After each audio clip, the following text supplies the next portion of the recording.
설 연휴가 하루 앞으로 다가왔습니다.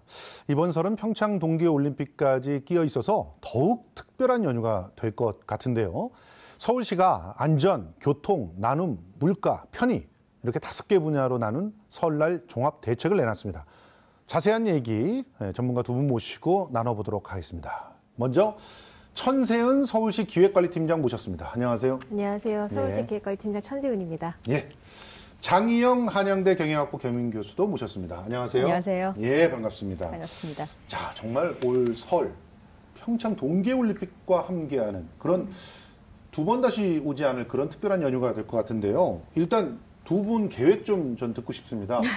네. 팀장님, 설 특별한 계획 있으십니까? 저는 계속 야근을 많이 했는데 예. 이번 설 연휴만큼은 예. 친지분들이랑 저희 집에서 옹기종기 모여서 평창 동계올림픽 중계방송 보면서 열심히 예. 응원을 할 예정입니다. 아, 그래요? 근데 야근을 안 하시면서라는 얘기를 들어보니까 출근은 하신다는 연휴 동안에 출근도 하십니까? 네. 왜냐하면 저희가 설 종합대책을 저희 예. 기획조정실 기획담당실에서 담당을 하고 있기 때문에 예. 가끔씩 나가서 이제 근무자분들도 한번 체크를 해야 되고 하기 때문에 예. 출근은 하지만 저녁 때는 이제 친지분들이랑 같이 방송을 볼 예정입니다. 이렇게 설날 시민들을 위해서 출근을 해야 되는 그런 분들이 계십니다. 네, 맞습니다. 예, 참 우리 서울시의 근무 조건은 굉장히 열악한 것으로. 열악하지 않습니다. 아주 예, 좋습니다. 알겠습니다. 네.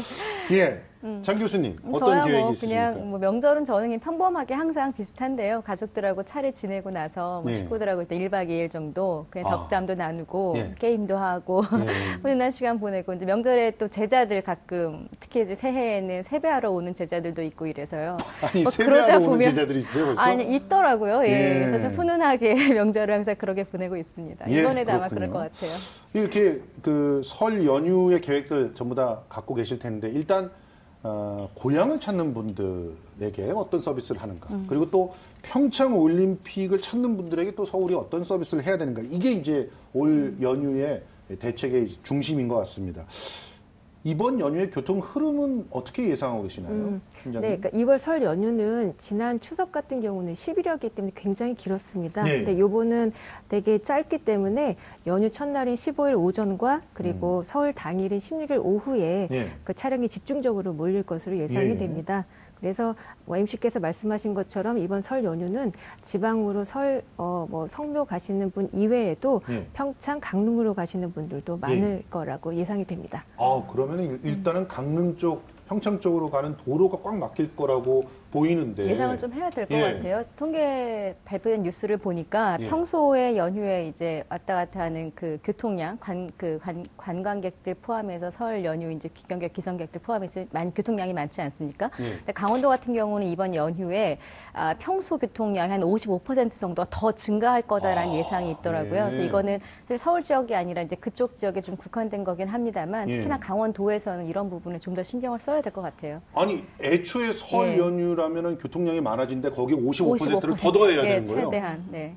좀 끔찍해질 수도 있다는 생각이 좀 듭니다. 자, 그래서 그런지 고속버스, 시외버스 운행 횟수 늘릴 예정이라고 서울시에서는 발표했어요. 네네. 어떤 그 대책을 세우고 계십니까? 네, 저희 서울시는 그 설이나 추석에도 계속 연장 운행을 했는데요. 예. 이번에는 명절 당일과 그리고 명절 다음 날, 예. 그러니까 16일, 17일 그 새벽 2시까지 지하철과 시내버스의 막차 시간을 연장하고 할 예정입니다. 네. 아니, 지금 보니까 평소보다 한 25%더 늘려서 고속버스와 시외버스를 네네. 운행하겠다. 네, 네, 맞습니다. 그러니까 이제 수송 인원이 한 50% 이상 증가가 되는 거라고 네, 들었어요. 네, 맞습니다. 그러니까 대략 55% 정도 교통량 증가되는 걸 좀 어떻게 막아보겠다라는 생각이 있는 것 같은데 예, 예. 평창 이버스라고 하는 무료 셔틀버스가 또 화제던데요. 네, 네, 맞습니다. 예. 저희 서울시가 동계올림픽 기간 동안에 서울광장에서 평창, 강릉 올림픽 경기장을 오가는 무료 셔틀버스를 지금 운행 중에 있습니다. 예. 그래서 강릉은 오전 9시 그리고 평창은 오전 9시 반에 출발을 하는데요. 예. 올림픽 경기 티켓이나 그리고 평창, 강릉에서 열리는 문화올림픽 공연 티켓을 소지하시는 분들은 예. 누구나 참여하실 수 있고요. 예. 대신에 사전에 인터넷을 통해서 예약을 하시면 이용을 하실 수가 있습니다. 예, 티켓이 있어야 된다. 그런데 저는 아침 9시 반에 시작하는 티켓이 있는데 이건 셔틀버스를 이용하기 힘들겠네요. 전날에 가시면 어떨까요? 예, 전날에. 그것도 좋은 방법이라고 생각이 네네. 됩니다. 자, 서울 평창 간에 이제 기차라든가 버스 운행도 활발히 오갈 것 같은데 네. 서울시에서 이번 교통 분야에 관련해서 특별히 좀 신경 써야 될 거 있으면 좀 짚어주시겠습니까? 사실 지금 말씀하신 이런 버스라든지 여러 가지 서울시가 이미 노력을 많이 했어요. 예. 그래서 칭찬해줄 부분이 분명히 있고 그 가운데 더 이제 만약에 신경을 써야 된다면 예. 이왕 좋은 제도, 좋은 시스템을 마련했으면 이게 이제 안전하게 잘 운행이 돼야 될 것 아니겠습니까? 예. 지난해 워낙 그 버스 기사님들 과로나 이런 것들로 인한 교통사고, 뭐 또 네. 사망사고 이런 몇 건들이 이제 많이 발생을 한 통계를 보면서 든 그렇습니다. 생각이 예. 이번에도 또 이제 많이 된 게 노후된 버스에 관한 점검 철저해야 될 것 같고요. 일단 예. 많은 분들, 한 버스에는 솔직히 승용차가 더 많은 분들이 타지 않겠습니까? 그렇죠. 또 그 예. 많은 분들이 탄다라는 건 그만큼 다 연계된 많은 가족들이 다 연결되어 있는 부분이기 때문에 예. 가장 먼저 신경 써야 될 건 아무래도 안전 부분일 것 같고요. 예. 점검에 또 점검. 그리고 이제 제가 이제 이 질문을 아까 미리 받고 주변 분들에게 야, 뭐가 필요할 것 같니? 라고 여쭤봤어요. 그랬더니 이제 실제로 그 왔다 갔다 하시는 분들은 그런 얘기를 또 하시더라고요. 그러니까 버스나 기차나 이렇게 한 대로 한 번에 가는 게 아니잖아요. 예. 한번 갈아타야 되고 뭐 이런 그렇죠, 것들이 그렇죠. 있는데 이왕이면 시에서 그런 연계 시간 같은 것들을 좀 잘 배치를 좀 같이 잘 해주시면 조금 작은 배려지만 예. 그런 것들을 조금 더 신경 써 주시면 대기 시간 특히 춥잖아요. 예. 그러니까 이제 대기하거나 이런 부분에서 조금 더 편리해질 수 있겠다라는 의견도 또 전해주시더라고요. 아, 좋은 지적이신데 예. 사실은 서울에서 사시는 분들은 이제는 예. 다 앱으로 시간 체크하면서 맞아요. 오랫동안 이렇게 그 따뜻한 데 있다가 시간 맞춰 나오고 이런 게 익숙해져 있거든요. 그런데 이제 평창이나 이렇게 왔다 갔다 할 때 그런 연계가 정보로 잘 제공이 안 되면은 좀 불편함을 느끼실 수 있을 것 같습니다. 그런데 사실은 외국에서 손님들이 오시면 평창 올림픽을 보고 평창에서만 놀지 않으시잖아요. 일단은 서울을 거쳐가려고 하시잖아요. 네네. 공항도 사실은 인천에 있고 하니까 서울이 어떻게 보면 관광객들의 경유지처럼 될 것 같은데 얼마나 서울을 더 찾을 거라고 보십니까? 네, 그러니까 이번은 그 올림픽을 전후로 그러니까 2월, 3월 이 기간 동안에는 작년 같은 기간 대비 한 15% 정도 증가해서 예. 한 285만 명 정도가 예. 외국인이 방한할 것으로 보고 있는데요. 예. 이 중에서 한 80% 정도, 한 230만 명 정도가 서울을 방문하실 걸로 예상하고 있습니다. 아, 그렇군요. 그러니까 전체 중에서 거의 80% 정도는 서울을 일단 들렀다가 가실 거라고 보는데 그러면 네네. 서울시에 특별한 대책들이 좀 있어야 되잖아요. 네, 맞습니다. 그래서 저희 서울시에서는요, 지난 1월 15일부터 올림픽 끝나는 2월 25일까지 관광특구의 소매 점포를 중심으로 가격을 표시하지 않거나 허위로 표시하는 행위를 집중적으로 단속해서 외국인 관광객들이 불편을 느끼지 않도록 저희가 가격 표시대 단속을 중점 추진하고 있습니다. 맞습니다. 이 바가지 요금 확실히 잡아야 돼요. 네, 네. 예. 그리고 또 관광객들이 많이 찾는 지역은 또 지저분할 수가 있거든요. 그렇죠. 그래서 저희가 가로 휴지통들을 추가로 설치하고 예. 그리고 365 청결 기동대라는 게 있습니다. 예. 그 분야의 청소 인력을 대폭 강화해서 예. 우리 그 서울을 찾는 관광객들이 깨끗한 이미지 서울을 가지고 갈 수 있도록 저희가 만반의 준비를 하고 있습니다. 우리가 지금 방금 전에 말씀 예. 나눴지만 바가지 요금 굉장히 큰 문제 아닙니까? 특히 그럼요. 예. 외국인으로 보이는 사람들에게 바가지를 씌우는 그런 수법들이 굉장히 다양하게 있던데 맞아요. 주로 외국인들에게 그 요금을 이렇게 터무니없이 올려받는 장소들이 좀 있다면서요? 우리 일단 뭐 외국인뿐만이 아니라 올림픽 그 열리기 전부터 이슈가 됐던 게 숙박 아니었었습니까? 아, 그 그렇죠. 지역, 그렇죠? 예. 그 인근 지역에 갑자기 그 숙박 이런 것 때문에 기존의 원룸이나 이런 데 있던 친구들 나가라는 뭐 이런 예. 에피소드까지 나오고 조금 이렇게 듣기가 불편한 뉴스들이 많이 있었어요.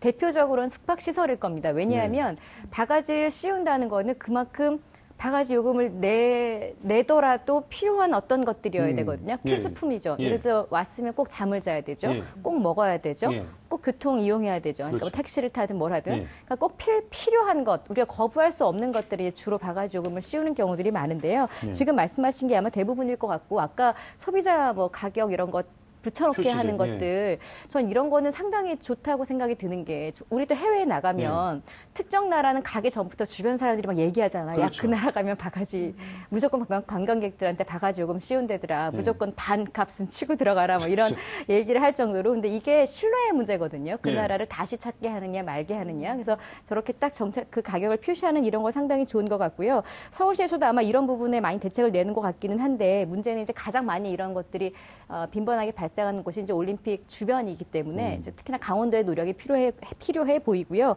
뭐 숙박업소는 그렇다 치더라도 뭐 택시나 이런 것들, 뭐 콜밴 같은 거 불렀는데 터무니없이 비싸게 그렇죠. 받고. 예. 그리고 아니면 안 간다, 승차 거부하고 이런 것들 단속 좀 강화되어야 될 것 같고. 아예 오늘 미터기를 꺼버리는 분들도 있으시대요. 예. 예. 있잖아요. 무조건 얼마, 어디까지, 예. 그러니까 현금으로 부르는 얼마면 예. 간다. 근데 제가 오늘 흥미로운 뉴스를 본 게 이렇게 숙박업소나 문제가 많았던 이런 곳들이 오히려 역공습을 당한다. 예. 오히려 그 숙박업소가 한 뭐 30%밖에 예약이 안 되고 나머지는 놀고 있다. 뭐 이런 것들도 있더라고요. 맞아요. 근데 또 현지인들 말로는 그래도 노는 곳이 있는지는 모르겠지만 일단 성업을 하는 곳에 가보면 그래도 값은 터무니없이 높더라. 아직은 이게 현실인 것 같습니다. 예, 그렇습니다. 사실은 그 이태원 같은 관광 명소에서도 바가지 요금을 아직까지도 이렇게 그 씌우는 그런 사람들이 좀 있다고 들었는데 서울시에서 집중 단속을 할 계획으로 있더라고요. 네. 예. 장현 교수님께서 말씀하신 것처럼 저희가 택시나 콜밴도 바가지 요금을 집중 점검 단속할 예정입니다. 그래서 예. 예를 들어서 2월 1일부터 3월 31일까지는 예. 공항이나 쇼핑센터 그리고 주요 관광 명소에 집중적으로 저희가 인력을 투입을 해서 예. 단속을 할 계획입니다. 뭐 지금 명동이나 이런 곳에서도 네. 이태원 이런 곳에도 그 바가지 요금을 그 이중으로 만들어가지고 네, 그 가격을 씌우는 그런 가게들이 있잖아요. 네, 맞습니다. 이런 데도 이번 기회에 좀 네. 집중적으로 좀 단속해야 되지 않을까요? 네, 그래서 그렇게 단속을 해서 앞으로 이런 일이 재발하지 않도록 저희 예. 서울시가 노력하겠습니다. 예. 올 설 연휴를 앞두고 빼놓을 수 없는 얘기가 장바구니 물가인데요. 계속된 한파 때문에 특히나 채소와 과일의 공급 물량이 줄어들지 않았습니까? 실제로 마트에 가보면 채소 가격이 예전에 비해서 상당히 올랐다는 것을 느낄 수 있는데 네. 현재 물가 어떻습니까? 일단 통계청이 발표한 1월 소비자 물가 지수 이렇게 다 수치로만 보자면 상당히 안정적이에요. 1% 그렇죠. 포인트 정도밖에 안 올랐거든요. 이렇게 보면 우리가 아 그래 먹고 살기 좀 나아지나 싶을 텐데 막상 마트에 장 보러 가시는 예. 분들은 체감 경기는 이거 장난 아닌데 사실 예, 이런 예. 표현이 나오거든요. 저도 어제 장 보러 갔는데 된장찌개 끓일 때 왜 무슨 뭐 들어가는 기본 재료 있잖아요. 그렇죠. 파나 호박이나 양파 분명히 제가 뭐, 1,000원대에 샀던 애호박이 예. 2,000원대 중반을 가는 거예요. 맞아요. 아니, 정말 많이 손이 올랐더라고요. 된장찌개 한 그릇 끓이는데 사 먹는 게 낫겠다 이런 생각이 들 정도로 올랐더라고요. 아마 이 뉴스 지금 제 얘기 듣고 맞아 하시는 분들 많으실 텐데 체감 경기가 상당히 불안정해 보이는 건 이렇게 생필품 가격이 많이 올랐던 거고 아까 제가 대파 얘기는 안 드렸는데 통계를 보니까 대파 같은 경우에는 전월보다 한 34% 정도 올랐고요. 예. 배추 같은 건 45%, 가장 많이 오른 게 무 평균 소비자가가 한 달 전보다 무려 50%가 올랐어요. 그러니까 뭐 3,000원 하던 게 뭐 4,500원 이렇게 올라버린 거죠. 예. 이러다 보니까 우리가 뭐 일상적으로 매일매일 쓰는 제품들이 너무 올라버리니까 소비자 물가는 사실은 상당히 불안정한 보이는데 이게 뭐 정부 탓이냐 이런 건 사실은 아니고요. 이상 기온이 사실은 가장 큰 영향력이 있기는 합니다만 예. 채소나 이런 것들은 어쩔 수 없잖아요. 그렇죠. 기후를 탈 수밖에 없는데 이상 한파가 유독 기승을 부렸었고 무엇보다도 겨울철 채소류의 주산지가 제주도라고 하는데 맞아요. 제주도는 사실 좀 지금 따뜻해야 난리가 되잖아요. 났어요. 뭐 폭설, 뭐 또 한파 엄청납니다 지금. 그래서 이제 설 명절 앞두고 특히나 이제 설상 올리는데 부담이 많으실 텐데요. 이제 이런 부분들 빨리 좀 그러니까 그나마 좀 안정적이었던 계란 닭고기예요. 그거는 워낙 그 전에 이제 파동이 있어서 크게 올랐었기 때문에 그나마 안정세를 찾기는 했는데 이런 부분들 조금 많이 한숨 나오긴 합니다만 이제 어쩌겠습니까? 그러니까 이번 차례상은 그냥 계란과 닭고기로만 그러니까 좀 예. 육식 한번 해보시라고 이렇게 권하는 것도 괜찮지 않을까 생각이 드는데 예. 왜냐면은 이제 그 영화 코코라고 애니메이션 예, 예, 있잖아요. 예. 지금도 인기대 그 극장에서 저도 나오고 봤습니다. 있는데 네. 그 코코에 보니까 정말 어르신들이 평소에 좋아했던 거 이런 걸 그냥 올리시더라고요. 맞아요. 추러스 이런 거 올리고 또 그분들이 이제 저승으로 가시면서 추러스 딱 들고 나를 추러스 받아 간다고 그러니까 옆에서 아주 기쁘시겠다고 이러는 모습이 야 정말 이렇게 차례 문화가 바뀌어야 되지 않을까 이런 생각을 좀 했었는데요. 문화니까요. 예. 서울시에서는 일단 물가를 잡기 위해서 노력을 하고 있잖아요. 어떤 네네. 대책을 지금 내놓고 있나요? 네, 저희가 특히 그 설 성수품 수급 관리를 통해서 물가 안정을 위해서 여러 가지 특별 관리를 하고 있는데요. 그 중에 하나는 저희가 2월 5일부터 시작을 했습니다. 사과, 배 등 설날 성수품 8개 품목에 대해서 가락시장의 공급 물량을 10% 늘렸고요. 그리고 1월 22일부터 지금 중점 관리 대상인 18품목을 선정해서 가격을 집중 관리하고 있습니다. 네. 그래서 네. 뭐 이렇게 집중 관리 대상만 이렇게 관리하는 게 조금 그 중앙에서 너무 이렇게 가격에 개입하는 거 아니냐 이런 얘기들도 있을 법한데요. 그렇지만 저희 서울시에서는 시민 부담을 덜어드리는 게 예. 제일 중요하거든요. 그래서 그렇게 해서 물량을 조금 더 투입을 해서 가격을 안정시키는 것이 저희 더 시민들의 입장에서는 더 좋은 정책이라고 저희는 생각을 합니다. 알겠습니다. 아니 설 연휴에 특히 쪽방 거주민들이라든가 홀몸 노인이라든가 이런 취약계층들은 굉장히 서러운 시간들을 보내시잖아요. 이분들을 위한 지원 대책은 어떻게 나와 있습니까? 네, 그래서 저희가 명절 기간 동안에 뭐 합동 차례상 차리기 그리고 뭐 전통 놀이 등을 해서 특별 지원을 실시할 예정이고요. 네. 특히나 독거 어르신들을 대상으로 해서는 설 연휴 전후에 직접 찾아가서 어르신분들이 잘 지내시는지 안전 확인을 할 네. 예정입니다. 그리고 더불어서 저소득 계층 분들한테는 무슨 연탄 교환 쿠폰이라든지 네. 생필품 쿠폰이라든지 이런 것들을 지급을 해서 소외 이웃 없는 따뜻한 명절을 보내실 수 있도록 네. 여러 가지 대책을 마련했습니다. 사실 요즘 이 한파 계속됐고 또 날씨는 굉장히 건조했고 그러다 보니까 화재 사고가 많이 일어났단 말이에요. 네. 삼척에서도 지금 산불이 나가지고 굉장히 고생을 하고 그랬는데 올해 유독 화재가 많이 일어나는 건 아니라는데 왜 이렇게 화재 소식들이 자꾸 들리는 걸까요? 그렇죠. 올해 유독 화재가 많이 나는 것 같이 아마 체감하는 거는 인명피해가 큰 인명피해가 대형 큰, 화재 사건, 사고가 아마 최근에 연달아 났기 때문이 아닐까 하는 생각이 들어요. 더구나 병원에서도 이렇게 그렇죠. 사고가 많이 예, 났어요. 그래서 이제 그런 것들 때문에 우리가 이제 마음을 많이 썼기 때문에 예. 상대적으로 "헉, 원래 이렇게 화재가 잦았나? 왜 이렇게 유독 잦지라는 생각이 예. 들 텐데 당연히 계절적인 이유가 물론 있죠. 우리 예. 누구나 알고 있듯이 겨울처럼 건조하기 때문에 조금만 우리가 주의를 기울이지 않으면 화재가 날 가능성도 높을 뿐더러 또 추우니까 난방기구를 떼지 않습니까? 그렇죠. 그렇잖아도 건조한 데다가 그러니까 최근 점점 또 이 난방기구 쓰시는 가정이 늘다 보니까 예. 그 부분은 이제 부주의로 온도가 너무 올라간다거나 예. 불량이 있다거나 이런 이제 화재 사건도 많이 있는 편인데요. 사실 연평균으로 쭉 계절별로 보니까 겨울에 유독 많은 거는 아니에요. 그런데 화재가 났을 때 인명 피해가 많은 화재를 찾아보니까 겨울철에 조금 더 몰려 있더라고요. 그 부분은 아무래도 예. 춥다 보니까 좀 폐쇄를 많이 하고 있다 그렇죠. 보니까 탈출하는데 문제가 생길 수도 그렇죠. 있고 이런 요인도 있는 것 같고요. 올해 벌써 지금 이제 한 달 정도밖에 안 지났는데 하루 평균 124건, 3,852건의 화재가 발생한 것으로 제가 통계를 봤거든요. 예. 그럼 많은 건가 이제 아쉬울 텐데 연간 통계를 보니까 적을 때는 한 해에 한 4만 1,000건 정도, 예. 많을 때는 4만 5천 건 정도 화재가 예. 발생하더라고요. 가장 많이 발생했던 4만 5천 건 정도로 제가 365로 나눠서 예. 일할 계산을 해봤더니 한 123건 정도예요. 하루에? 예. 현재 올해 평균이 지금 제가 일일당 124건이라고 했으니까 전혀 유독 많이 난 게 아니라 딱 평균만큼 화재가 나고 있다라고 통계상으로는 보시면 그러니까 됩니다. 사고는 많이 나는 거 아닌데 예. 인명 피해가 많은 특히나 이제 다중시설 이런 데서 이제 많이 났다는 거. 근데 이제 이런 게 좀 국민들의 정서가 이번 화재를 특히나 올해 이 화재에 대해서 예민하구나를 느낄 수 있는 또 예. 재미난 뉴스를 하나 봤는데 예. 인터넷 쇼핑몰 통계상 화재 관련된 예를 들어 소화기라든지 맞아요. 이런 것들이 불티나게 거의 뭐 100% 200% 소비가 늘었다고 하더라고요. 예. 이런 걸 보면 그러니까 사람들의 국민들의 심리는 화재에 대한 두려움을 좀 많이 느끼고 있는 느낌입니다. 사실 예. 이 설 연휴 전에 서울에서 굉장히 상징적인 공간들에서 화재가 생겼었어요. 이렇게 남동도 있었고 그 과거에. 뭐 그 우리 종로의 여관 거기 보면 이제 쪽방촌과 비슷한 네. 쪽방촌에서 사실은 100m 정도밖에 안 떨어진 곳에서 화재가 났었죠. 그리고 또 병원에서 맞아요. 화재가 맞아요. 났었잖아요. 아파트 이런 데서 화재가 났어요.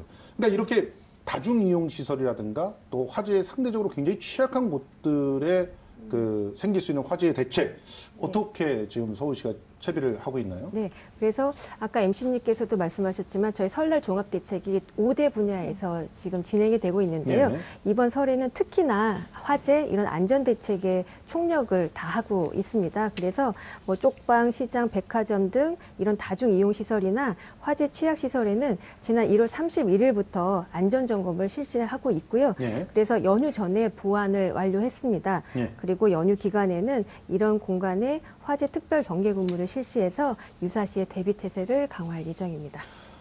그리고 또 생각나는 게 그 동파 사고 같은 게 하필이면 설 연휴 동안 고향 갔다가 왔을 때 있으면 이건 뭐 어떻게 할 수가 없는 거거든요. 혹시 그런 경험 해보신 적 있어요? 저는 있어요. 그러니까 이게 근데 물론 시대가 많이 달라요. 저는 이제 거의 거의 20년 가까이 과거 일이긴 한데 대학교 때 집이 이제 지방이다 보니까 고향에 내려갔다 오는데 그 당시에는 난방비나 이런 게 돈이 이제 많지 않으니까 학교 다닐 때는 그거 아끼겠다고 설정 온도를 지금처럼 과감하게 뭐 20도, 19도 이렇게 맞춰놓는 게 아니라 최저로 맞춰놓고 이제 며칠 다녀오면 한파가 심한 경우에는 다 터져요. 맞아요. 그리고 또 그 당시에는 명절 기간에는 문 연 식당도 많이 없을 때였고 정말 어디 가서 대체할 수 씻을 것도 없고 먹을 것도 없고 또 기사님 부르자니 그분들도 다 쉬시는 때고 그래서 고생했던 적이 있는데 그래도 지금은 시대가 변해서 많이들 이제 이런 것들을 미리 대비해서 안 터지게 온도 조정하시는 분들도 계시고 좀 많이 현명해지신 것 같더라고요. 예, 사실 서울시에서도 이런 부분들 유의하라고 홈페이지나 여기서 알리고 있는 것 같은데요. 어떤 부분을 특히 유의를 해야 될까요? 네, 그 화재 관련돼서는 집을 비우시기 전에는 가스 밸브 장치를 한 번 더 확인해 주시고요. 집에 갔다 돌아오신 다음에는 창문 환기를 한번 해주시고 그리고 가스 냄새가 나는지 한번 봐주시고요. 그리고 동파 관련해서는 집을 비우실 때는 그 수도 계량기에 헌옷 같은 것을 이렇게 넣으셔서 보온 처리를 하시고 만약에 동파가 돼서 터졌다면 바로 저희 서울시 120 다산 콜센터로 신고해 주시면 관할 수도 사업소에서 재빠르게 오셔서 뭐 계량기 교체라든지 복구 처리를 도와드릴 예정입니다. 과거엔 이런 게 없었어요. 그러니까요. 과거에는 서울시에 이런 대책이 없었어요. 참 많이 좋은 좋아졌네요. 시장님이 들어오셔서 이런 일들이 가능한 게 아닌가 생각이 드는데요. 자, 그리고 또 그 설 연휴에 술자리도 많고 또 뭐 친지들과 함께 이렇게 좋은 음식들 먹다 보면 과식 때문에 병원 신세를 져야 되는 그런 경우들이 생깁니다. 그런데 병원은 문 닫고 약국도 없고 이러면 정말 힘들어지는데 서울시에서 이것과 관련해서도 대책을 내놨다고 하죠? 그렇죠. 저희가 그래서 서울시에서 대책을 세웠는데요. 설 연휴 기간에도 응급의료기관이라든지 당직의료기관, 천여곳과 그리고 휴일 지킴이 약국이 있습니다. 한 3,200여 곳을 운영해서 응급의료체계를 유지할 예정입니다. 서울에 머물고 고향을 못 가시거나 안 가시는 분들도 상당히 많잖아요. 이런 분들을 위해서 서울에서 또 다양한 이벤트들을 갖다 마련했잖아요. 그 소식도 좀 간단하게 정리해 주시죠. 대표적으로 소개해드리자면 2월 15일부터 18일까지 서울시청 시민청에서 무술년 설맞이 기념 행사가 있고요. 그리고 그 이외에도 서울역사박물관이나 한성백제박물관 등에서도 2월 17일 설맞이 문화공연과 전통문화체험 프로그램 등을 무료로 참여하실 수가 있습니다. 궁금하시면 서울시 홈페이지나 120 다산콜센터에 문의해 주시면 되겠습니다. 서울시에서 참 다양한 대책들 준비하고 있습니다. 서울시에서 좀 더 신경 썼으면 하는 그런 대책 있으면 좀 짚어주시면 좋겠습니다. 대책까지는 모르겠고 저는 지금 쭉 들으면 들을수록 또 우리가 그냥 듣지 않아도 체감하는 서울시에서 내놓은 여러 가지 대책이나 혜택들이 상당히 많이 좋아졌어요. 근데 제가 이제 아쉬운 건 이런 대책을 더 만들어 주십시오가 아니라 그런 대책들을 많은 시민들이 다 알면 그걸 다 활용할 수 있을 텐데 지금 조금 전에 들은 얘기죠. 홈페이지나 다산콜센터 이용 이런 자체가 조금 더 홈페이지를 굳이 들어가지 않아도 최근에 문자 서비스로도 많이 이렇게 오더라고요. 이제 그런 거 보면 우리가 모르고 있다가 홈페이지에서 굳이 확인 못하고 있던 것도 문자 보면 이런 게 있구나 이런 식으로 좋은 대책들은 이제 많이 만들어 놓으셨는데 그걸 좀 더 활용할 수 있도록 오히려 홍보하는 부분에 조금 더 신경을 써 주시면 같은 것도 더 이제 효과가 배가 될 수 있지 않을까라는 생각이 듭니다. 이왕이면은 조금 더 피부에 와닿을 수 있게 요즘엔 SNS를 활용해서 또 굉장히 많은 좋은 대책이 아까운 게 많아요. 이게 묻혀 있는 게 그래서 SNS를 좀 더 활용해 주시면 어떨까 하는 생각을 마지막으로 당부를 드립니다. 평창 동계 올림픽과 함께하는 즐겁고 편안한 설 연휴가 되기를 진심으로 저희 시시각각이 원하고 있습니다. 그래서 이런 특별한 시간 마련해 봤는데요. 지금까지 천세은 서울시 기획관리팀장 그리고 장희영 한양대 경영학부 경영교수와 함께 얘기 나눠봤습니다. 두 분 고맙습니다. 고맙습니다. 고맙습니다.